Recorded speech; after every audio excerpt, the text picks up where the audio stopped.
আমি আমার সংসারে সময় এবং অর্থ দুটো বাঁচানোর জন্য বেশ কিছু টিপস ফলো করি। আজকে না হয় সেগুলো আপনাদের সাথে শেয়ার করলাম। আমি কাজল, ব্লগ বাই কাজলের নতুন একটি ব্লগে বড়দের প্রণাম জানাই আর ছোটদের স্নেহভরা ভালোবাসা। আর আপনারা সবাই কেমন আছেন? আশা করি ভালোই আছেন। আমিও আপনাদের আশীর্বাদে ভালোই আছি। আমি যে সবজিগুলো সেদ্ধ করার প্রয়োজন হয় সেগুলো কুকারের মধ্যে দিই, আর একসাথে পারলে দুটো জিনিস দিয়ে দিই, যার ফলে সময় এবং অর্থ দুটোই সেভিং হয়। এখানে ওই জন্য এঁচোড় আর ডিম দুটোই একসাথে সেদ্ধ করে নিয়েছিলাম। যখন ভাত করি চালটা একটু আগে থেকে ভিজিয়ে রাখি, যাতে দুটো সিটিতেই হয়ে যায়। আর ওই ভাতের মধ্যেই একটা ডালের কৌটোর মধ্যে ডাল দিয়ে দিই। এর ফলেও কী হয়, সময় অর্থ দুটোই সেভিং হয়। সবজি রান্না করার সময় ঢাকা দিয়ে দিয়ে করি, যাতে সবজিটা খুব তাড়াতাড়ি সেদ্ধ হয়ে যায়। এখানেও সময় এবং অর্থ দুটোই। পেঁয়াজ যখন ভাজি তখন আমি পেঁয়াজ ভাজার সময় অল্প একটু লবণ দিয়ে দিই। এর ফলে পেঁয়াজটা খুব তাড়াতাড়ি ভাজা হয় আর কম তেলেও ভাজা হয়ে যায়। আপনারা চাইলে এই টিপসগুলো ফলো করতেই পারেন, আপনাদের যদি সময় এবং অর্থ দুটোই বাঁচানোর থাকে। আমি যখন ফ্রুট স্যালাড দিই সব কিছু ফল দিই, এটা হেলদি হয়।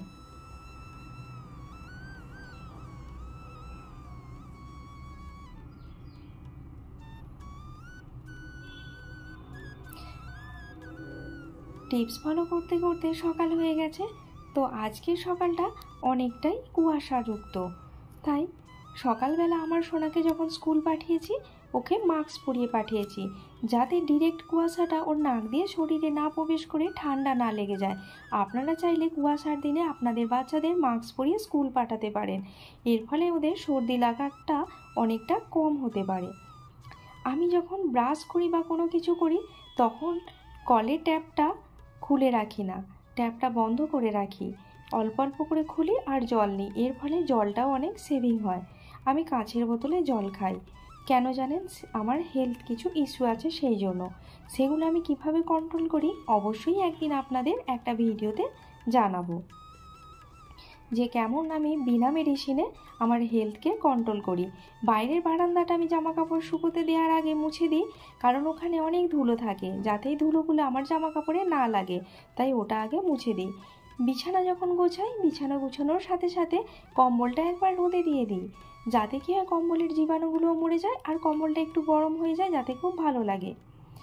মাছটা আমি রান্না করার আগে একটু জলে ভিজিয়ে রাখি, রানিং জলে ছেড়ে রাখি না, এর ফলে জলেরও অপচয় হয়। আর যদি ডিরেক্ট বের করে কড়ার মধ্যে দিই তাহলে তেল ছিটিয়ে আমার ফোসকা পড়ে যাওয়ারও ভয় থাকে আর তেলটার অপচয় হবে। তাই এভাবে বেশ কিছুদিন ফ্রিজ থেকে বের করে জলে ভিজিয়ে রাখি। বিছানা গুছানোর সাথে সাথে বালিশগুলো এইভাবে হাতে করে একটু দোলে দিই, যাতে বালিশের তুলোগুলো জমে বালিশগুলো খারাপ হয়ে না যায়। প্রত্যেক দিন এইভাবে বালিশগুলো দোলে দিলে বালিশগুলো বেশ সুন্দর থাকে। পারলে আপনারাও এই টিপসটি ফলো করতে পারেন। আর বিছানা গুছানোর সাথে সাথে আমি একটা পুরানো টাওয়েল দিয়ে আমার খাটের ধার এবং জানালাগুলো রোজ একটু একটু মুছে দিই। রোজকার কাজ রোজ করলে খুব তাড়াতাড়ি হয়ে যায়, টাইমও সেভ হয় আর ঘরও পরিষ্কার থাকে। আর এই টাওয়েলটা আমার জামা কাপড় কাচার সময় যে জলটা এক্সট্রা হয়, সার্ফ জল, ওর মধ্যে দিয়ে দিই, তাহলে রোজকার রোজ এই টাওয়েলটাও পরিষ্কার থাকে।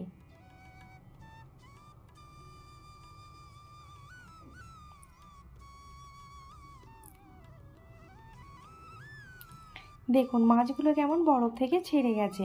এরপরে আমি মাছগুলোকে নুন মাখিয়ে আরও কিছুক্ষণ রেখে দেবো, যাতে জল ঝরে যায় আর খুব তাড়াতাড়ি ভাজা হয়। নুন মাখিয়ে রেখে আমি এখানে টাইমটা অপচয় করব না, কারণ সময় খুবই মূল্যবান। তাই ওখানে নুন মাখিয়ে রেখে এখানে চলে এসেছি জামা কাপড়গুলো কাচতে। এর ফলে ওখানে মাছ থেকে জলটাও ঝরে যাবে, আমার এখানে কাজটাও হয়ে যাবে, সময়টাও বেঁচে যাবে। কারণ আমার সময় না বাঁচালে আমি সারাদিনেও কাজ করে উঠতে পারবো না। সেই কম্বলটা রোদে দিয়েছিলাম, বেশ কিছুক্ষণ হয়ে গেল, আমার এদিকে সংসারের কাজগুলোও হয়ে গেল, কম্বলটা গুছিয়েও নিয়ে চলে এলাম। আর এখানে আমি চলে এলাম জামা কাপড়গুলো শুকোতে দিতে। আমি যখন জামা কাপড় শুকোতে দিই বন্ধুরা, জামা কাপড়গুলো উল্টে দিই, কারণ কি, তাহলে জামা কাপড়গুলোর রঙগুলো চটবে না আর সামনের দিকটা পুরো নতুনের মতো থাকবে, যত পুরানেই হোক না কেন। মাছের জলটা ঝরে গেছে, ওর মধ্যে একটু হলুদ দিয়ে দিলাম আর মাছ জানেন আমি ছাঁকা তেলে ভাজি, এর ফলে তেলটা কম লাগে। অনেকে ভাবে কম তেলে ভাজলে তেল কম লাগে, না, এর ফলে তেলও কম লাগে আর কড়ার মধ্যে অনেকগুলো মাছ একসাথে দেওয়া হয়, ফলে গ্যাসটাও সেভিং হয়। আর মাছ যখনই ভাজবেন কড়ার মধ্যে অল্প একটু নুন ছিটিয়ে দেবেন, এর ফলে কড়াতে মাছগুলো চিটিয়ে যাবে না। মাছটা ভাজিয়ে দিয়ে আমি টাইমটা অপচয় না করে এখানে আমার বাসনগুলো ধুয়ে নিচ্ছি। আপনারা চাইলে এইভাবে আপনার সংসারের কাজগুলো খুব তাড়াতাড়ি করে নিতে পারেন।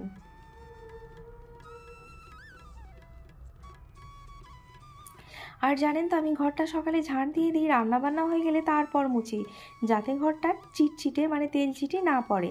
আর ওখানে মাছটা ভাজতে দিয়ে বাসনগুলো ধুয়ে হয়ে যাওয়ার পর আবারও ঘরটা একবার ঝাড় দিয়ে দিচ্ছি, আর সোফাগুলোও সব ঝেড়ে নিলাম, আর এখানে পা মোছাগুলোও ঝেড়ে নিচ্ছি।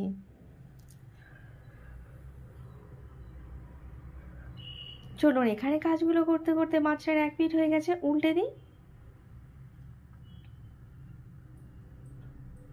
উল্টে সাইড করে দিয়ে আরও কয়েকটা পিস দেওয়ার ছিল, ওগুলোও দিয়ে দিলাম।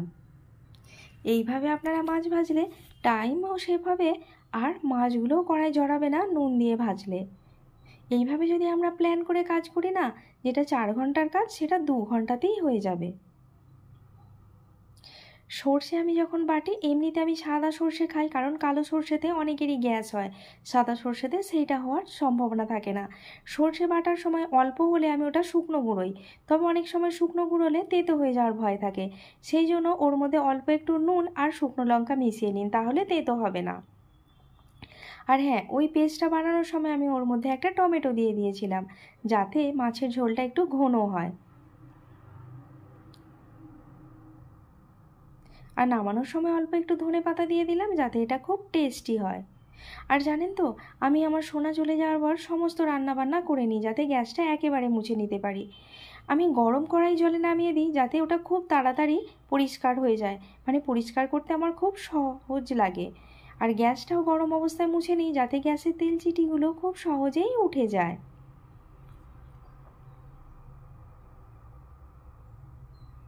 আর গ্যাসের ওভেনটা মোছার সাথে সাথে গ্যাস কাউন্টারটা মানে টেবিলটাও মুছে নিই, যাতে প্রত্যেক দিন অল্প অল্প করে মুছলে অনেক নোংরাও না জমে, আর একদিন আমার অনেক কাজ নাও চেপে যায়।